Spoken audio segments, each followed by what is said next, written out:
तो इस तरह एक साधक अपने साधना में उत्साह भर देता है। एक ज्ञानी को देखकर, एक ज्ञानी गुरु को देखकर उसमें ये बात समझ में आता है कि प्रेम संभव है, प्यार संभव है, विश्व प्रेम संभव है।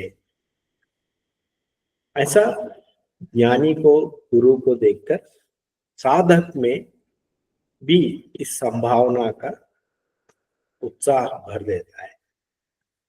इसलिए सभी विद्यार्थी, विद्यार्थी यानी साधक जो आध्यात्म विद्या में साधना कर रहे हैं, वो अपने साधना को जारी रखे।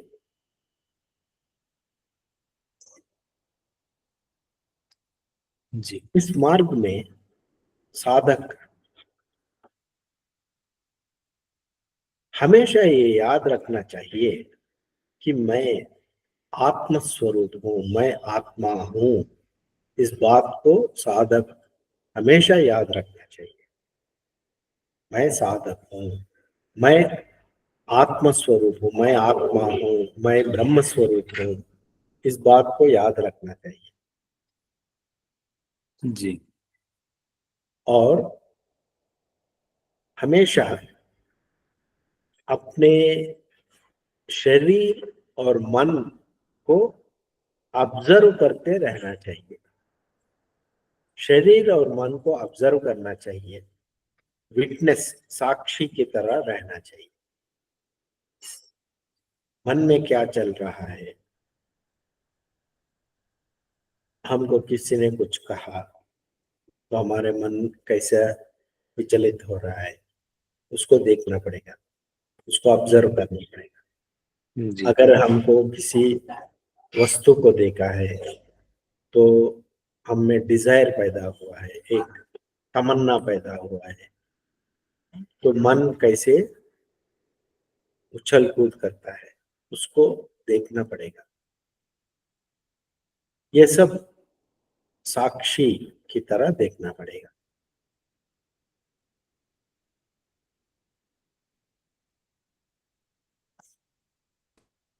एक साधक जो है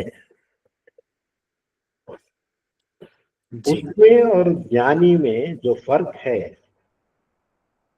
वो बाहर का नहीं है, वो अंतरंग का है। अंदर जो स्थिति है, ज्ञानी का स्थिति जो है वो प्रेम से भरा हुआ रहता है। सभी लोगों पर उसका प्रेम बना रहता है। ईश्वर का प्रेम, आत्मा का प्रेम, ब्रह्म का प्रेम, वो सभी लोगों पर उसका बना हुआ रहता है। और साधक जो है, साधक में कुछ कमियां रहती हैं उसके मन में। उसके मन में उतना पवित्रता, प्रेम नहीं रहता है। वो साधना कर रहा है ज्ञानी की तरह बनने के लिए। बाहर से दोनों एक ही तरह लगते हैं। ज्ञानी भी एक इंसान की तरह लगता है, साधक भी एक इंसान की तरह लगता है। दोनों खाते हैं, दोनों सोते हैं, लेकिन बाहर से देखकर हम एक ज्ञानी को अंदाजा नहीं लगा सकते। जी एक साधक कभी ये भूल नहीं करना चाहिए कि एक ज्ञानी को देखकर एक ज्ञानी भी मेरा तरह है, मेरी तरह है। तो इसलिए मैं मुझे साधना करने की जरूरत क्या है, ऐसा साधक कभी सोचना नहीं चाहिए। साधक हमेशा अपनी साधना जारी रखना रहेगा। जी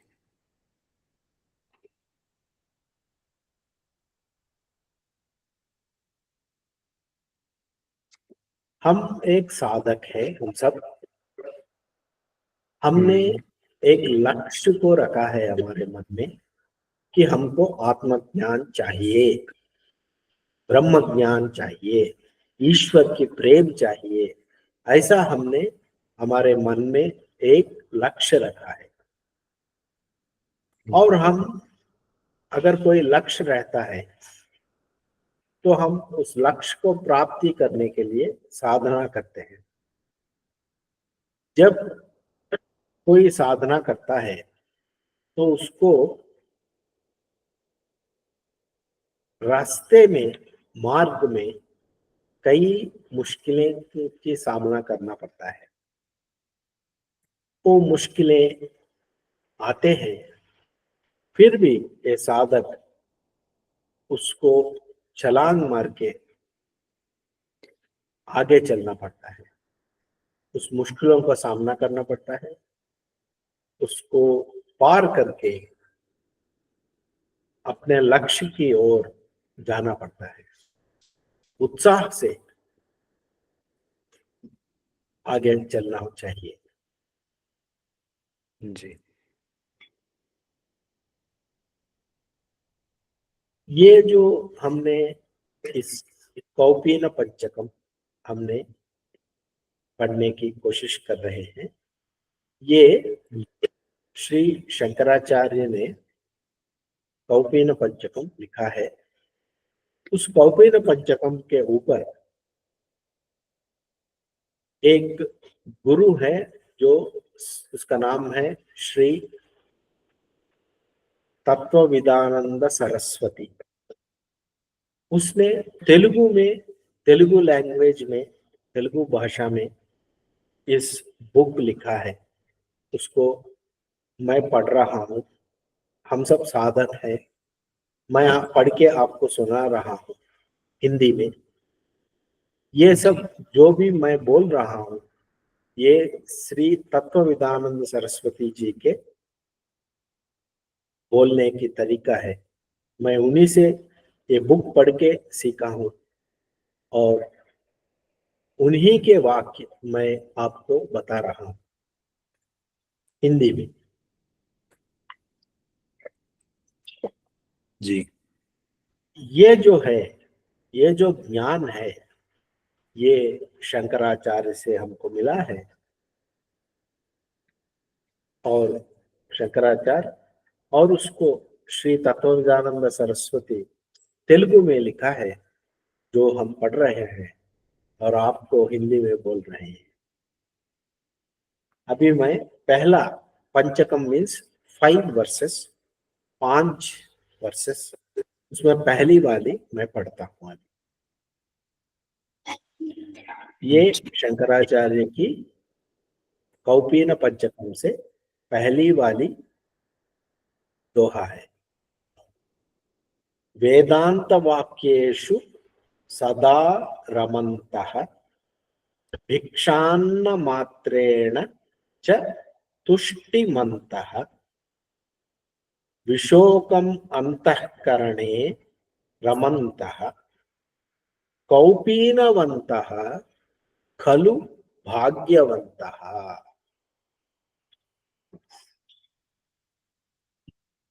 इस पंचकम में ये पहली वाली है दोहा। इसमें जो उसने बताया, कौपीनवन्तः खलु खलु भाग्यवन्तः। जो लंगोटी पहनता है, जिसने सारे संसार को त्याग दिया है, वो सबसे बड़ा भाग्यवंत है, ऐसा बोल रहे हैं शंकराचार्य। जी। जिसने सब कुछ त्याग दिया है, जो मटेरियल वर्ल्ड में जो है, तो ये संसार में जो भी मनी, प्रॉपर्टीज, फैमिली सब है, उसको त्याग करके एक लंगोटी पहन के, कौपीना पहन के आराम से जो है, वो सबसे धनवान है, सबसे भाग्यवंत है, ऐसा बोल रहे हैं। क्यों? वेदांत वाक्येषु सदा रमन्तः। जो वेदांत के जो वाक्य जो है, सेंटेंसेस जो है, वेदांत सेंटेंसेस यानी कि वेदांत वाक्य पढ़ के उसका अर्थ समझ के उसके हिसाब से जी के सदा रमनतः, जो उसी में अपना खुशी पाता है, वेदांत में खुशी पाता है, वेदांत के जो शब्द है, वाक्य है, उस जो सत्य है, जो वेदांत का सत्य है, उसमें जो खुशी पाता है,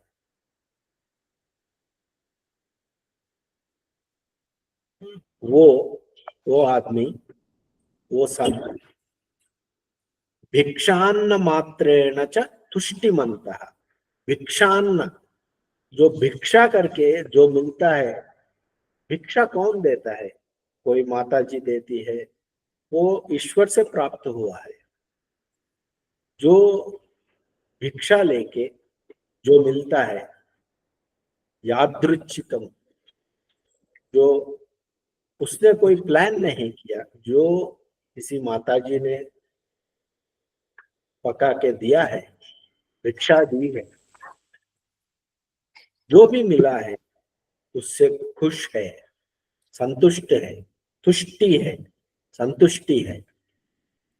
ऐसा आदमी विशोकम, अपने मन में जो शोक है उसको छोड़ दिया हो, उसको कोई शोक नहीं है उसके मन में, किसी के बारे में चिंता नहीं है। अंतःकरणे, मन, अंतःकरणा मीन्स अपने मन में किसी बात के ऊपर चिंता नहीं है। ओके, जी ऐसा किसी बात में चिंता नहीं है। रमनतः, इस तरह की आनंद में जो हमेशा डूबा हुआ है, ऐसा आदमी, ऐसा व्यक्ति कौपीनवंतः, जो सिंपल है, जो लंगोटी पहना है, वो जी खलु भाग्यवंतः, उससे बड़ा धनवान कोई नहीं है इस दुनिया में। ठीक है, जी ये पहला श्लोक है। हाँ दोहा है। इसके ऊपर जो व्याख्यान जो तत्वविधानंद बोल रहे थे, तत्वविधान सरस्वती जी ने जो लिखा था, वो मैं पढ़ के अपने ढंग से बोलता हूँ। अगर कोई गलती है तो माफ कर दीजिए।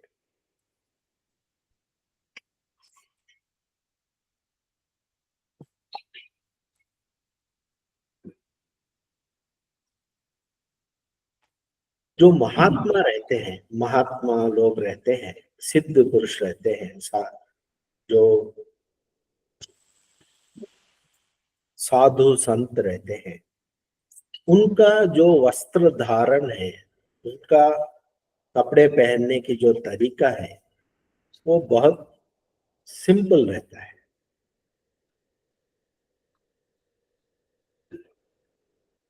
ये इस पहली दोहा में उसको कौपीनवंतः बताया, यानी कि ऐसा नहीं कि सब लोग कौपीना पहने, लंगोटी पहने, ऐसा नहीं है। यानी कि निराडंबर वस्त्र धारण करना चाहिए, कोई फैशन स्टेटमेंट नहीं चाहिए हमको। जी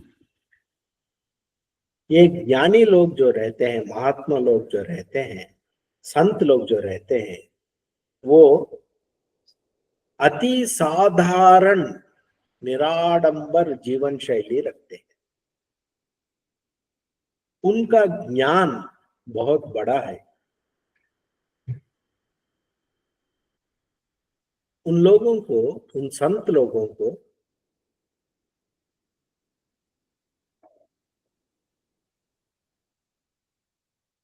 हम जैसे लोगों को, हमारे घर में लोग बहुत सारे चीज रखते हैं, उसको हम बहुत सारी चीज खरीदते हैं, ला के रखते हैं, इकट्ठा करते हैं, बहुत सारे चीजों को इकट्ठा करते हैं। अगर हमारे पास एक कार है तो दूसरा कार भी खरीदते हैं। जी अगर हमारे पास 2-3 कपड़े हैं तो हम 5 कपड़े और खरीदते हैं।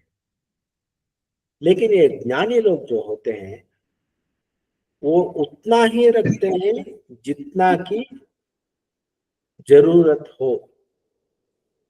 जरूरत से ज्यादा वो लोग कुछ भी नहीं रखते। जितना जरूरी हो अपने जीवन को आगे चलाने के लिए, जितना जरूरी है उतना ही रखते हैं। जी उन लोगों का, उन ज्ञानी संत लोगों का जो जीवन शैली है और उसका वस्त्र धारण है वो हमारे लिए माननीय है। हम उनका इमिटेशन कर सकते हैं हमारे जीवन में। उन लोगों का जीवन आदर्श जीवन है। अभी मैं फिर से हमारे महात्मा गांधी जी के बारे में बोलता हूँ। उन्होंने, उनके पास, वो बैरिस्टर थे, लंदन में जाके लॉ सीखा था और साउथ अफ्रीका में जाके बहुत पैसा कमाया। लेकिन जब वो इंडिया आए और देखा कि हमारे देश में लोग बहुत गरीब हैं, तो उन्होंने अपने पैंट कोट उतार के एक लंगोटी पहनी और एक छोटा सा कपड़ा पहना और बोला कि जब तक मेरे देश में गरीबी है मैं इसी वस्त्र धारण में रहूंगा। ऐसा महात्मा गांधी जी ने बोला था। जी ये जो है, ये सिंप्लिसिटी रहना चाहिए आदमी में।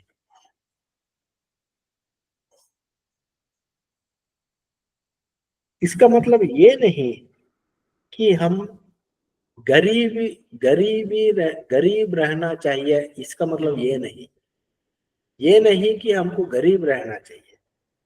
इसका मतलब ये है कि हमको सिंपल रहना चाहिए।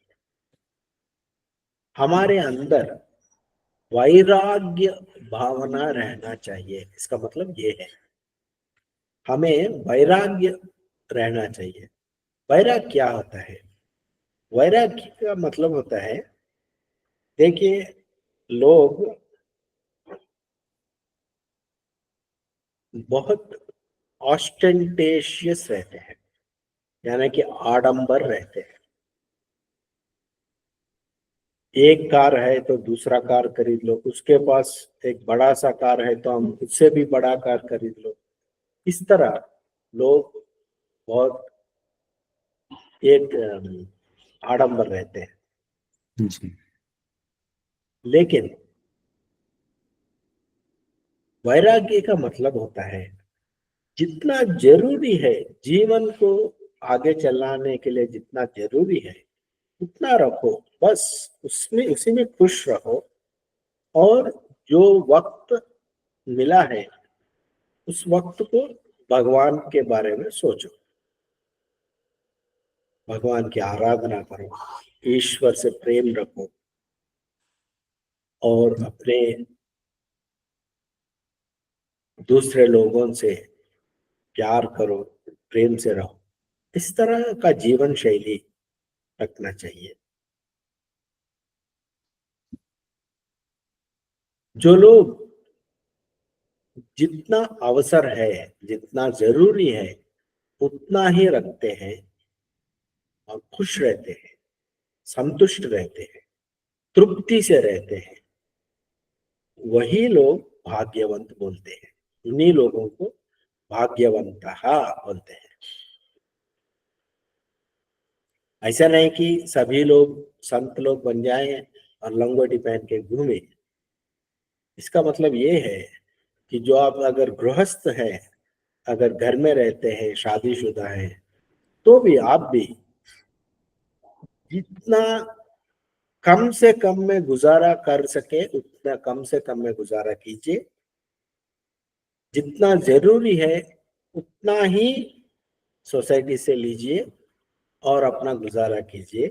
सिंपल रहिए, शांत रहिए, संतुष्ट रहिए, तृप्ति से रहिए। इसका मतलब ये है, ऐसा नहीं कि सभी लोगों को महात्मा बनना है, साधु बनना है, लंगोटी पहनना है, ऐसा नहीं है। इसका मतलब ये नहीं है। जी। जो लोग जितना सिंपल रहते हैं वो उतना भाग्यवंत है।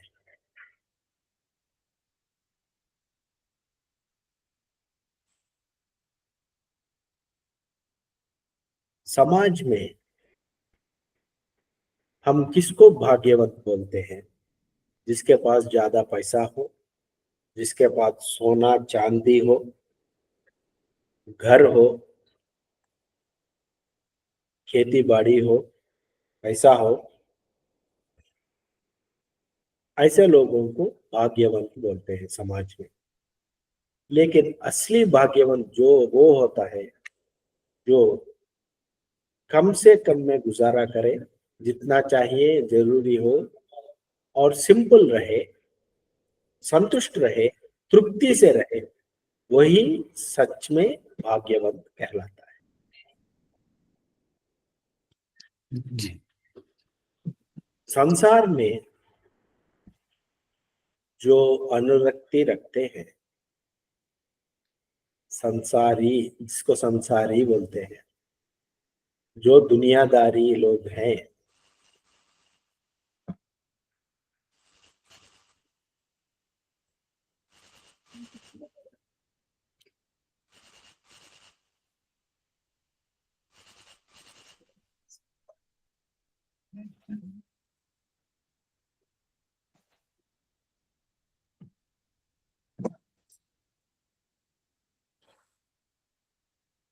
जो दुनियादारी लोग रहते हैं, संसारी जो होते हैं, वो लोग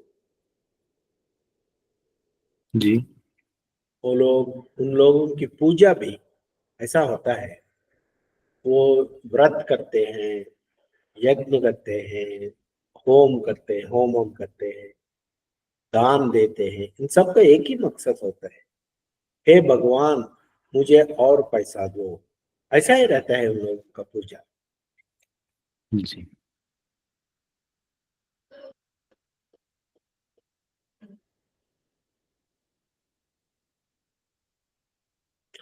अगर हम कहें, ऐसा बात करें कि जो आदमी कम से कम में जिए, सिंपल रहे, वही सच में भाग्यवंत है, धनवान है, ऐसा हम कहेंगे तो लोग समझेंगे कि हम पागल हो गए। लोगों की नजरिया में भाग्यवंत वही होता है जिसके पास बहुत पैसा हो। बिना जी। पैसे के, बिना घर घर बार के, बिना गाड़ी के लोग कैसे सुख चैन से जिएंगे, ऐसा लोग समझ सोचते हैं। जी।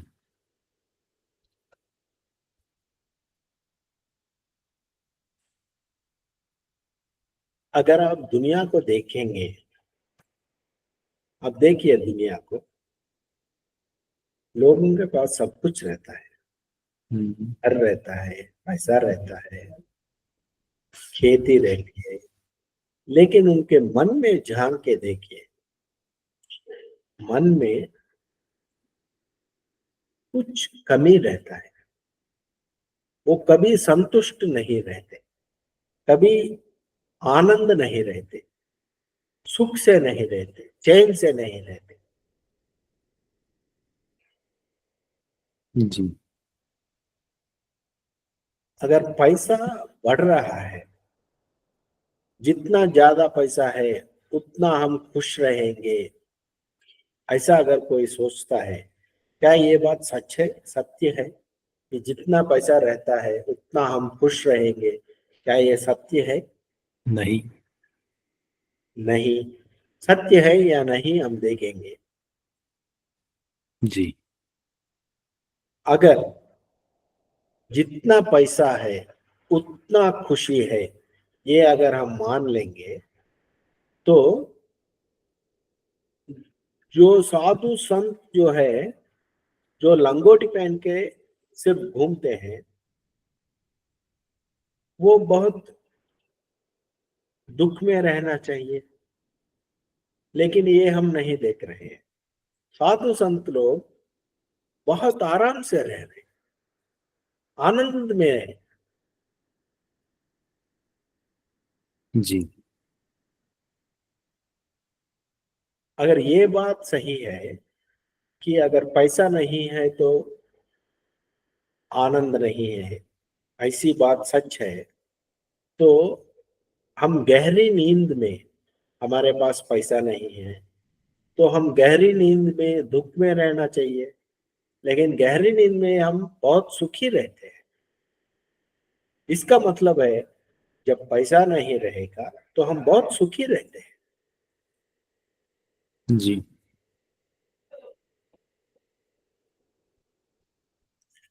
जो सुख हमको नींद, गहरी नींद में मिलता है, वो कहीं और नहीं मिलता है।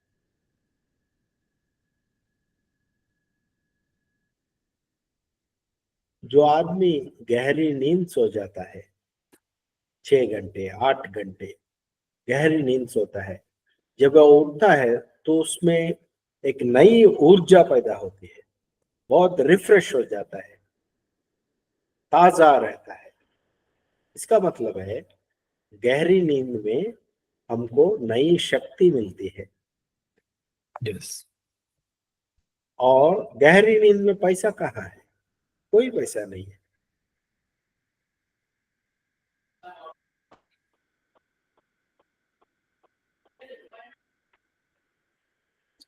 पैसा, संपदा,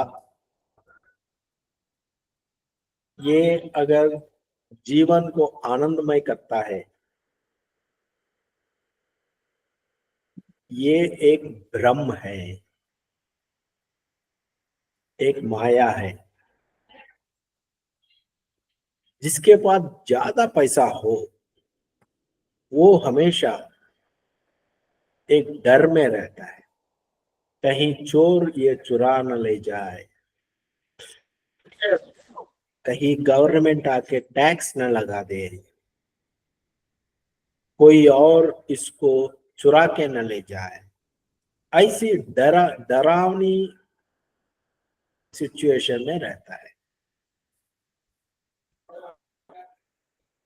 जितना पैसा है उतना डर रहता है। यस।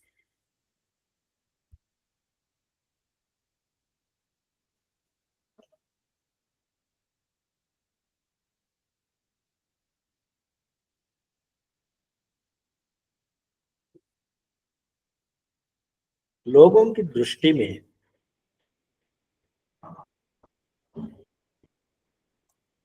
लोगों की दृष्टि में जी।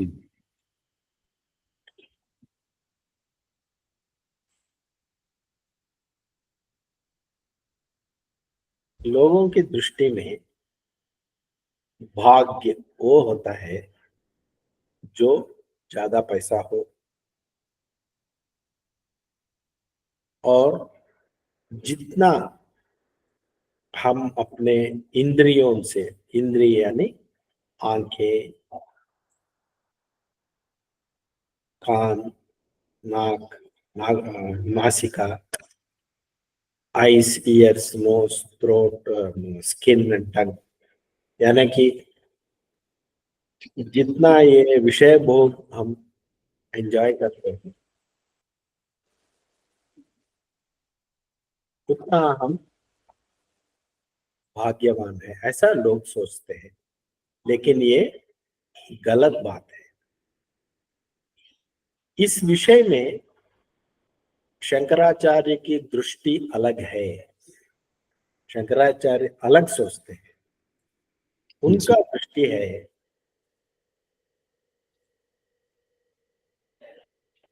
भोगों में कोई आनंद नहीं है। विषय भोगों में, इसका मैं एक एग्जांपल देता हूं। सोच लीजिए,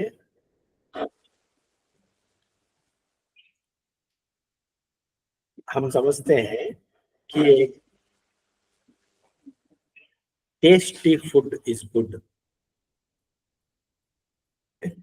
मजेदार खाना अच्छा लगेगा। जी लेकिन अगर मजेदार अच्छा खाना लगेगा तो ज्यादा खाइए, अच्छा होगा। होगा क्या? नहीं होगा। नहीं होगा। ज्यादा खाने से तबीयत खराब हो जाती है। इसी तरह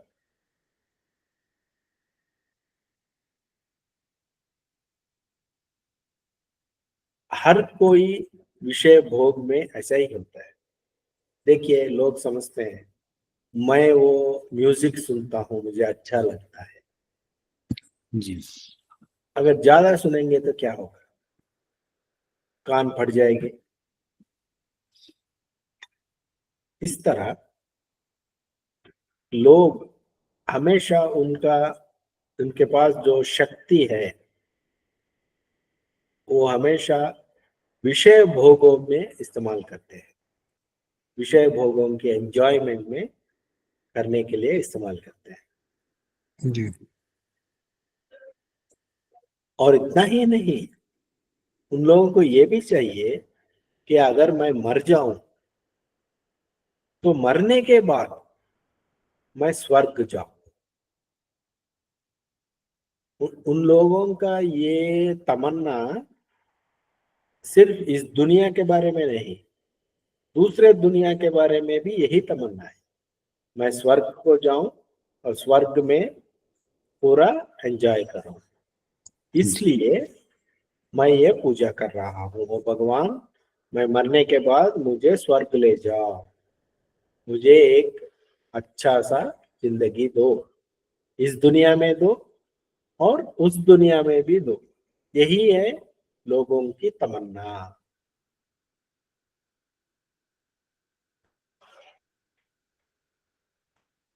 और ये जो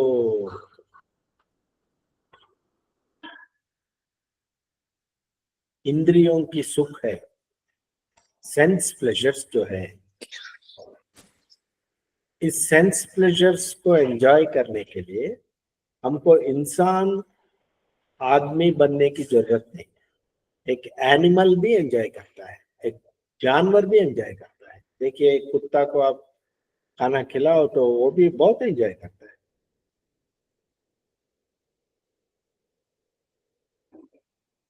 यानी कि आहार, निद्रा, भय, मैथुना, ये चारों आदमी के लिए और जानवर के लिए भी एक ही तरह होता है।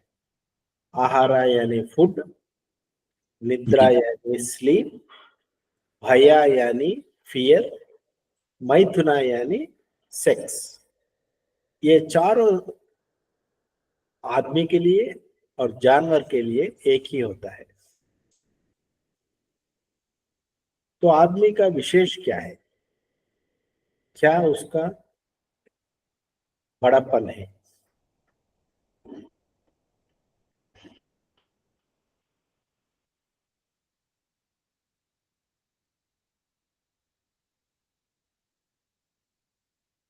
हमारे जीवन को ठीक तरह से चलाने के लिए कुछ चीजों की जरूरत होती है, ये हम मानते हैं। थोड़ा सा पैसा की जरूरत है तो कमाओ, लेकिन जरूरत से ज्यादा अगर कमाओगे, बहुत सारे पैसे कमाओगे, तो आपके मन में भय पैदा होता है, डर पैदा होता है, कहीं चोर न चुरा के ले जाए, कहीं गवर्नमेंट टैक्स न लगवा दे, इस तरह की डर पैदा होता है।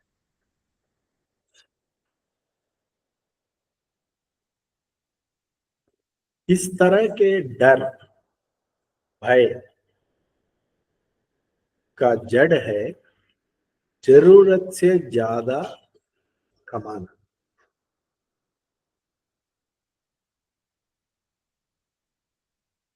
हम हमारे जरूरत से ज्यादा पैसा कमाएंगे और उसको बैंक लॉकर में रखेंगे, उसके लिए एक सेफ खरीदेंगे, उनके लिए एक वॉचमैन रखेंगे और हमारे सारे शक्ति उस धन को प्रोटेक्ट करने के लिए लगवा देंगे।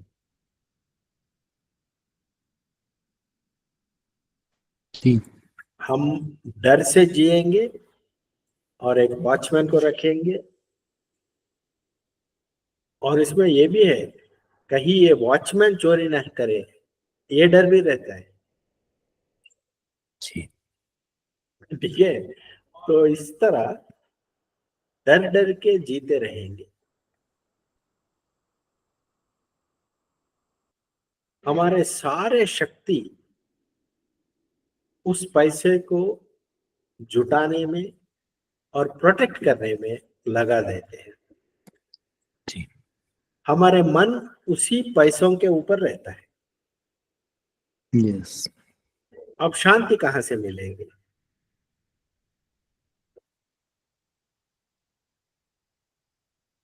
जी। उसका मतलब क्या है? हम पैसों के गुलाम बन चुके हैं। यस। अगर जो पैसा आपको जरूरत से ज्यादा है, अगर वो आप लोगों में बांट दें तो कितना खुशी मिलता है। अगर जो पैसा आपके जरूरत से ज्यादा है उसको अगर आप लोगों में बांट दें, किसी गरीब को दें, तो बहुत खुशी मिलता है। जी।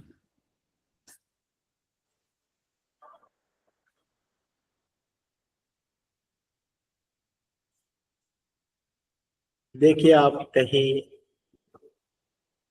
गुरु महाराज के प्रवचन सुनने जाते हैं, कोई गुरु रहता है, वो बोलता है और शिष्य सुनते हैं, और वो गुरु महाराज बोलते हैं जीवन में आध्यात्म को कैसे लाना है, और शिष्य सुनते हैं। लेकिन ये शिष्य जो होते हैं वो गुरु महाराज के प्रवचन सुनने के बाद जी। अपने अपने जीवन में चले जाते हैं, यस। और जब ये सत्संग से मुड़ के अपने घर चले जाते हैं, इनका मन भी फिर उन्हीं पैसों के ऊपर चला जाता है। करेक्ट।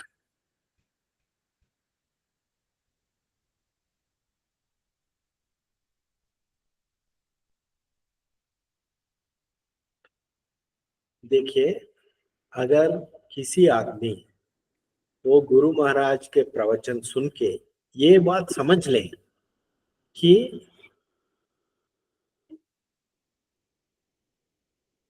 जरूरत से ज्यादा पैसा इकट्ठा करना, उसको प्रोटेक्ट करना हमको गुलाम बना देती है, और देने में खुशी है, बांटने में खुशी है, ये बात समझ लें तो उसका जिंदगी बन बन जाता है, बदल जाता है। उनका मन में शांति पैदा होती है, आनंद पैदा होता है। जी। उनका रवैया ही अलग हो जाता है।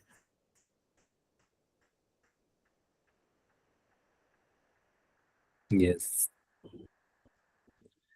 देखिए, अभी मैंने कहा कि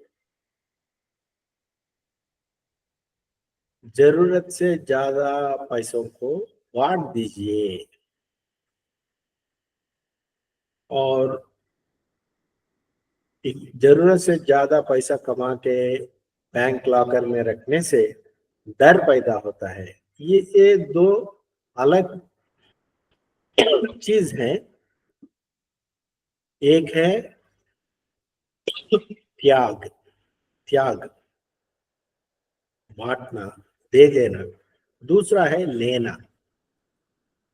ये दोनों लेना और देना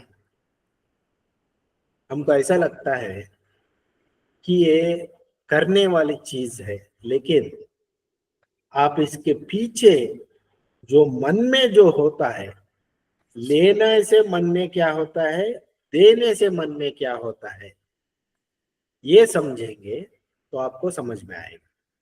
लेने से मन में डर पैदा होता है, देने से मन में आनंद पैदा होता है। ये बात को आप समझना चाहिए।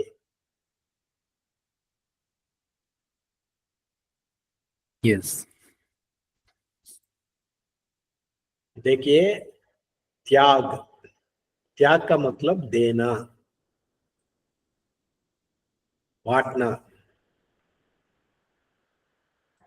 तो त्याग जो होता है, त्यागी जो बनता है, वही महात्मा है, वही ऋषि है। देना ही आनंद है, इस बात को जो समझे वो ऋषि बन जाता है, वो त्यागी बन जाता है। त्याग में जो आनंद है उसको समझे।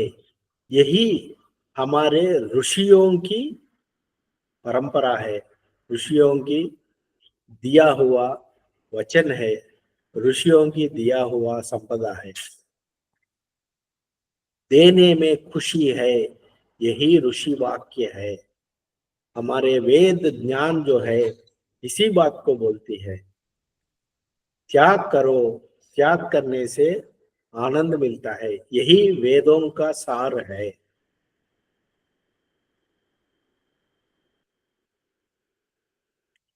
इस वेदों का सार जो है, त्याग से खुशी मिलती है, इसको सिंबॉलिक रूप में बताने के लिए शंकराचार्य ने इस दोहे में कौपीनवंतः खलु भाग्यवंतः ऐसा कहा है।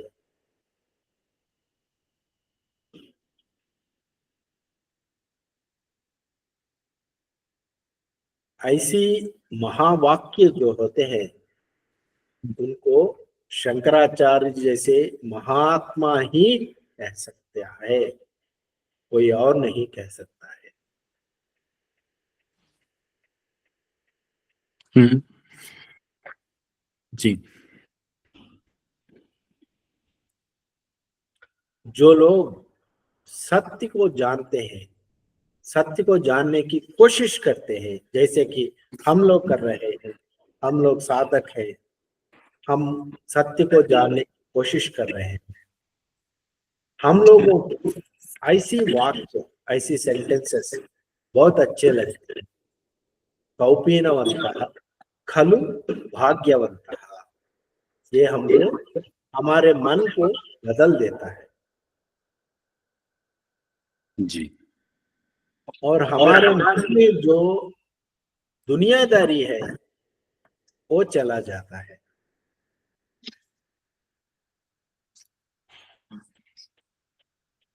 लोग जो हैं वो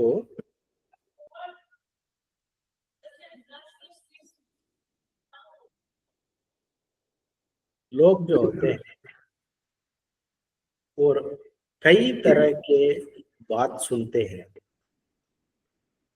टीवी पे सुनते हैं, न्यूज़पेपर में पढ़ते हैं, कोई आता है कुछ कह देता है, बहुत सारे चीज सुनते हैं और वो सोचते हैं वो सब सत्य है। यस। देखिए, कोई बिजनेसमैन रहता है, वो व्यापार करता है। व्यापार एक कर्मा है।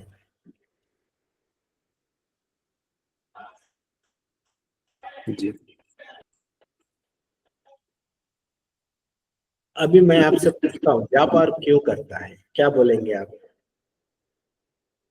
आजीविका के लिए कर्म करता ताकि अपने परिवार का पालन पोषण कर सके।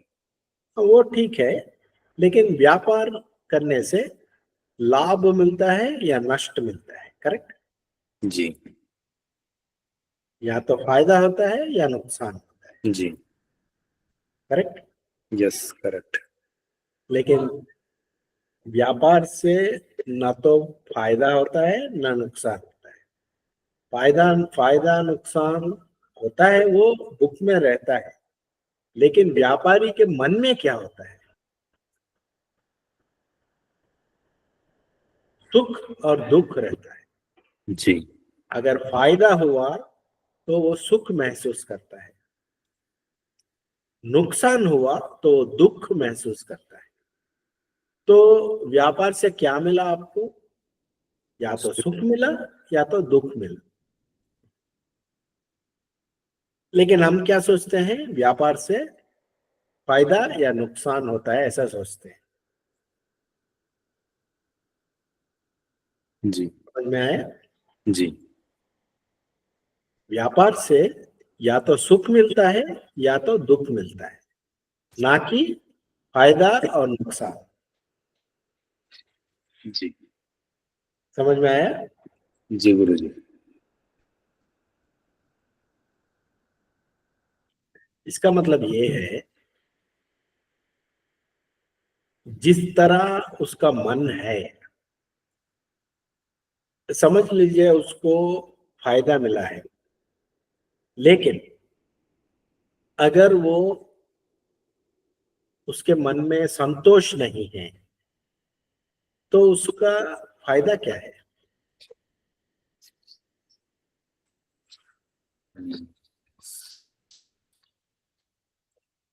तो देखिए, अकाउंट बुक में उसको फायदा मिला है, जी। लेकिन मन में उसको संतोष नहीं है। हाँ, दुखी है तो तो कोई फायदा फायदा नहीं। हुआ है, नुकसान हुआ है। नुकसान हुआ। हाँ, ये बात कितने व्यापारी जानते हैं?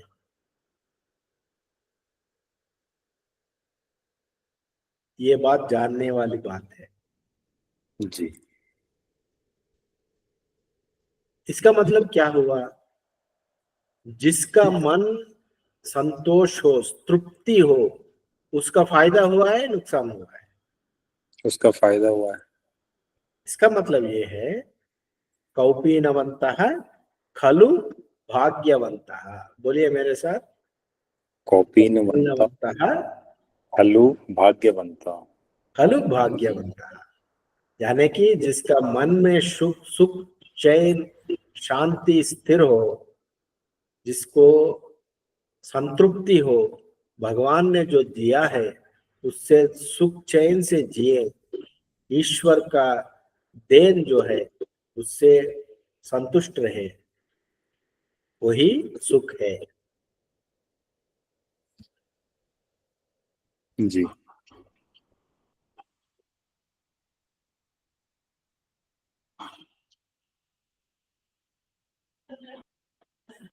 इस तरह के वेदांत को पढ़ने के लिए आपका मन सत्य को जानने की खोज में रहना चाहिए।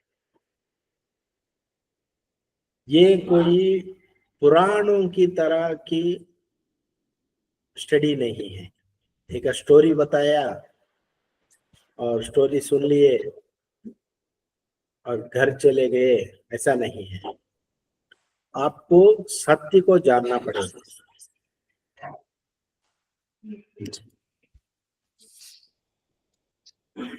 सो हमने क्या देखा कि संपदा के बारे में लोगों की राय गलत है।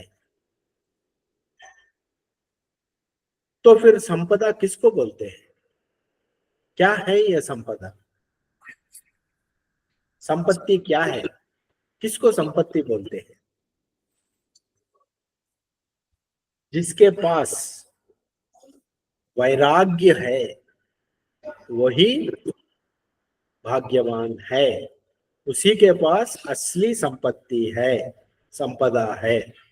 यही सत्य है। देखिए,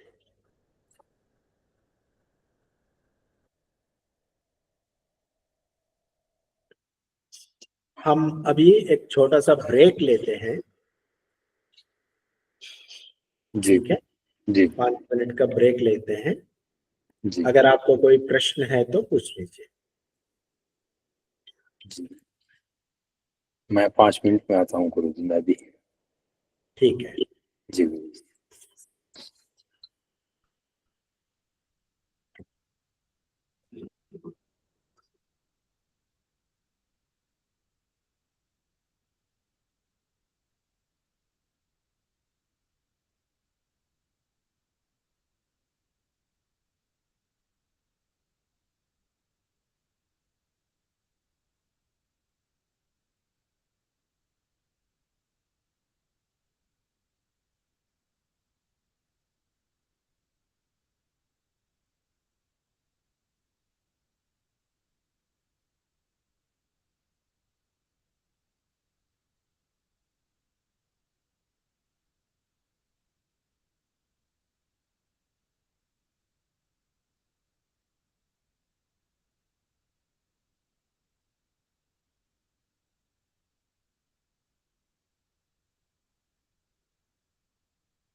आप वापस आए। जी गुरु जी। ठीक है, आगे चलना है। जी गुरु जी। हाँ, कोई प्रश्न है? हाँ गुरु जी, सभी लोगों को पता तो होता है, जैसे आपने व्यापारी के लिए बोला कि उसको सुख और दुख का दोनों का पता है, फिर भी लोग ऐसा क्यों करते हैं? वो लाभ और नष्ट के बारे में सोचते हैं। व्यापारी फायदा और नुकसान के बारे में सोचते हैं, वो सुख दुख के बारे में नहीं सोचता। जी गुरु जी। उसको चाहिए फायदा। पर साथ में वो ये भी जानता है कि मैं जितना ज्यादा फायदे की सोचूंगा फायदा तो होगा, पर मैं मानसिक सुख खो दूंगा। नहीं नहीं, उसके मन में फायदा इज इक्वल टू सुख, ऐसा लिख लिया है उसने। जी गुरु जी। वो उसके मन में वो सोचता है, जितना ज्यादा फायदा है उतना सुख है। जी। समझ में आया? जी गुरु जी। फायदा का मतलब सुख है, नुकसान का मतलब दुख है। ये उनका विचारधारा है। जी।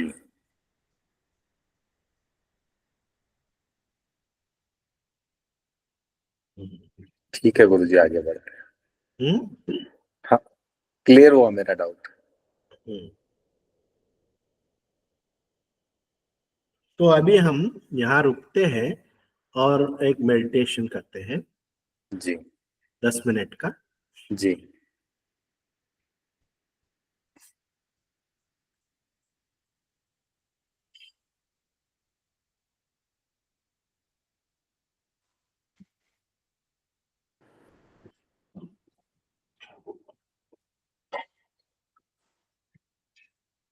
आराम से बैठिए,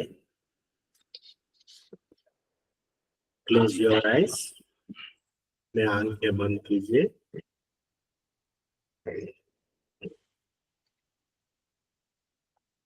आराम से बैठिए, जितना रिलैक्स्ड बैठ सके बैठिए।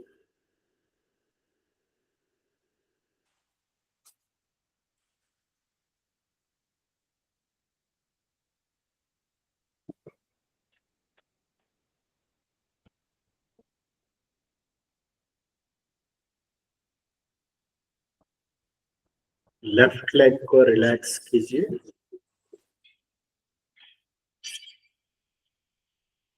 राइट लेग को रिलैक्स कीजिए।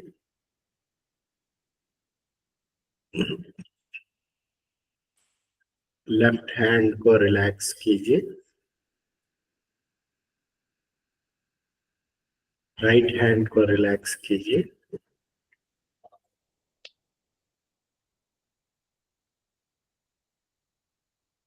बॉडी को रिलैक्स कीजिए, नेक को रिलैक्स कीजिए, अपने फेस को रिलैक्स कीजिए,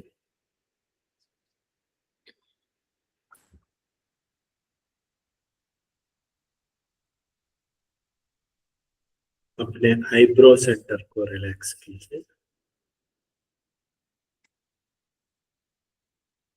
आराम से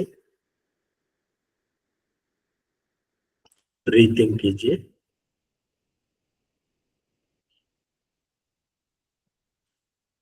सांस लीजिए, आराम से सांस लीजिए, आराम से छोड़िए।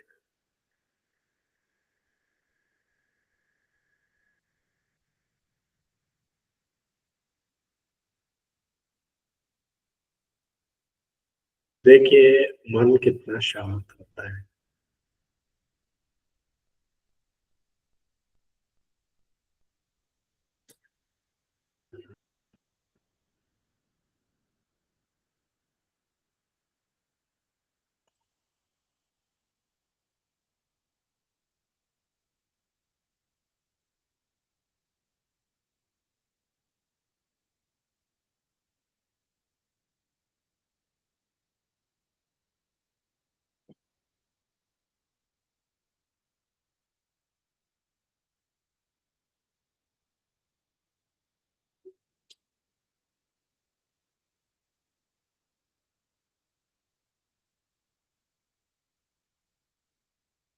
मन को आईब्रो सेंटर में लेके जाइए।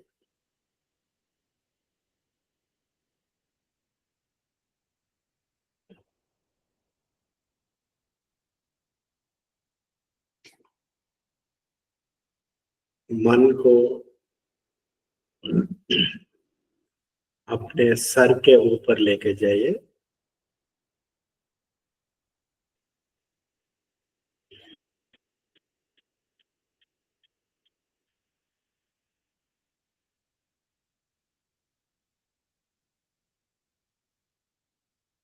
ईश्वर को एक प्रार्थना कीजिए, एक नमन कीजिए।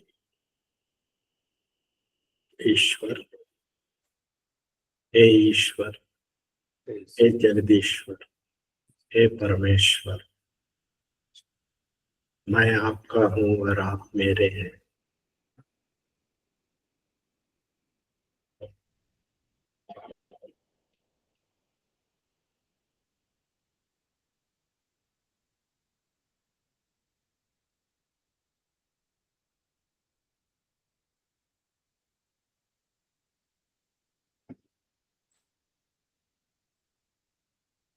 आराम से बैठिए और अपने मन को अपने सिर के ऊपर रख दीजिए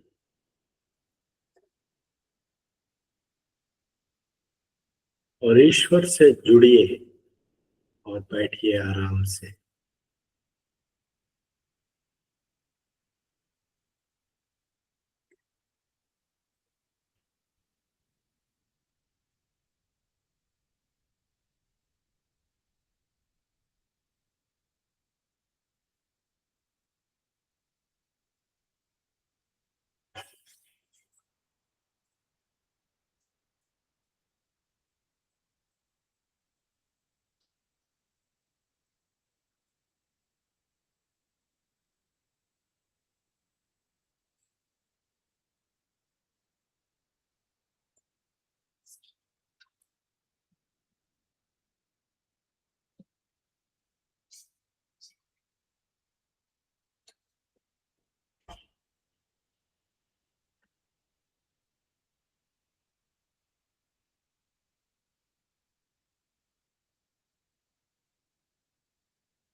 ईश्वर को धन्यवाद कीजिए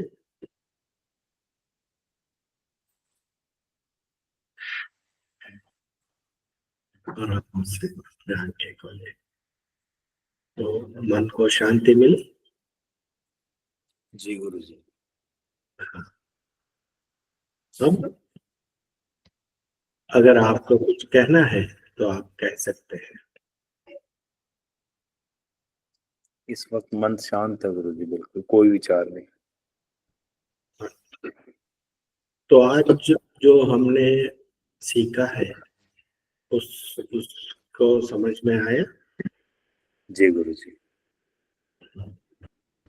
तो क्या है? कौपीनवन्तः खलु भाग्यवन्तः। कौपीनवन्ता खलु भाग्यवन्ता। कौपीनवन्तः खलु भाग्यवन्तः। कौपीनवन्त खलु भाग्यवन्ता।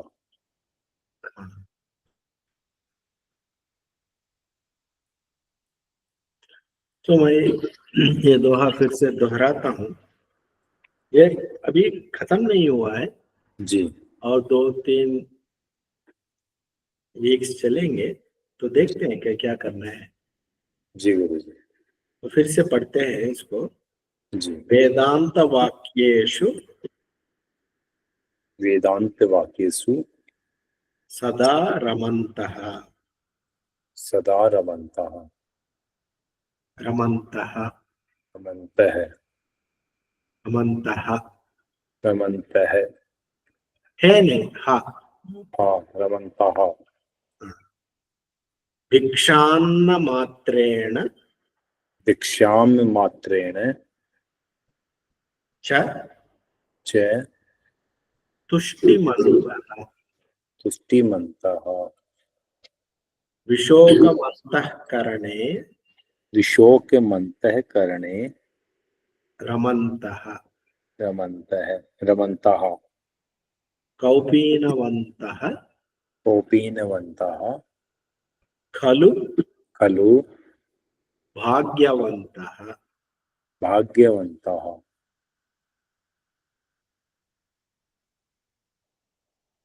हाँ गुरुजी प्लीज मुझे भेज भी दीजिएगा यार। ये मिलेगा आपको, गूगल में सर्च कीजिए जी Kaupin Panchakam by Shankaracharya, you will find it. जी जी क्या लगा? कौपीन पंचक कौपीन पंचक। कौपीन ठीक है गुरु। अच्छा लगा आज का क्लास? हाँ गुरुजी आज का क्लास बहुत अच्छा लगा। अच्छा नहीं बहुत अच्छा लगा। ठीक है, तो अभी मैं रिकॉर्डिंग स्टॉप करता हूँ। जी